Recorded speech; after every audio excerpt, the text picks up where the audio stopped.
Nah karena semua orang di rumah Kak Kalisa itu melihat kejadian ngeri tadi, Wak, mereka pun langsung menyadari, oh ada yang aneh dengan diri anak kita. Ayah, ini bukan sakit biasa. Akhirnya orang tua Kak Kalisa dimintalah sesepuh tadi untuk bisa cari tahu nih apa yang sebenarnya terjadi sama anak saya, sampai anak saya bisa melakukan hal seperti itu, Bapak. Dan sesepuh itu pun mengatakan bahwa Kalisa sedang mengguna-guna sampai. Dengar hal itu terkejutlah orang tuanya Kak Kalisa ini pastinya, Wak. Mereka sedih, nggak percaya. Karena setahu mereka, dan Aira juga saksinya, Kalisa ini bukan tipe orang yang suka cari masalah, Wak, dan nggak pernah punya musuh. Siapa yang tega menyakiti anak mereka ini, ya kan, pikir mereka. Akhirnya sesepuh tadi pun langsung mengadakan macam ritual gitu lah, Wak, untuk pembersihan badannya Kak Kalisa itu kan dari guna-guna itu. Tapi, Wak, bukannya mereda, yang ada hal aneh makin terjadi dan sering kali terjadi dan makin terjadi.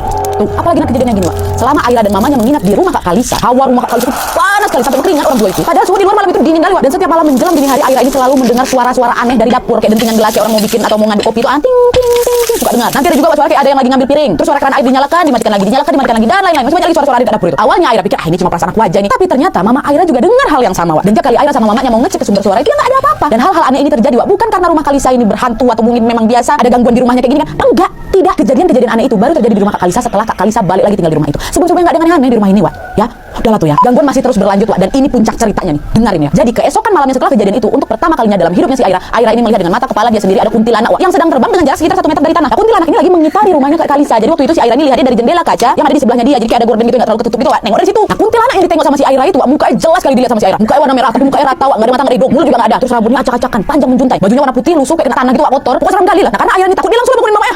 Bangun, main takut. Ada kuntilanak di luar. Mama Aira pun langsung bangun juga nih. Dia melihat nih ke arah yang ditunjuk sama Aira kan. Dan betul aja, Mama Aira juga melihat kuntilanak itu lagi terbang berputar-putar mengelilingi rumah Kak Kalisa. Dan untuk menenangkan anaknya, Mama Aira cuma bilang, udah kamu tidur aja lah, jangan dihiraukan. Mungkin dia memang lagi pas kali numpang lewat itu, nggak ganggu itu. Dan tuh Aira pun coba tidur balik ya kan. Tapi sekitar 10 menit setelah dia melihat kuntilanak itu, Aira masih belum bisa lagi balik tidur. Gimana mau tidur habis nengok seseram itu, Wak?